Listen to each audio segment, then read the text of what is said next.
vez esté tallada en los muros de piedra de una tumba aún no descubierta. O incluso enfrentarnos, justo ante nuestros ojos.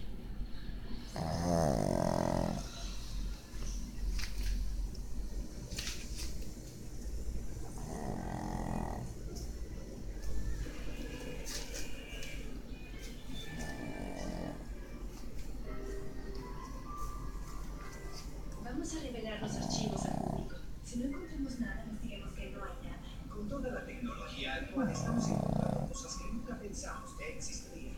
Está claro que las ciudades están a nuestro alrededor, desde el espacio hasta los desiertos de Egipto.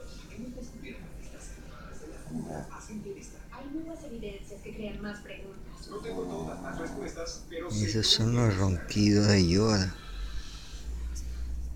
Del 28 de noviembre al 2 de diciembre. Creo que aún hay espíritus que vagan por el campo y que aún pelean la batalla.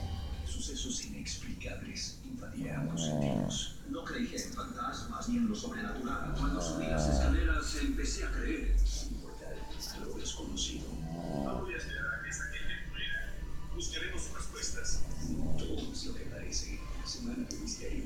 Del 28 de noviembre al 2 de diciembre. Por H2. Mucha más historia.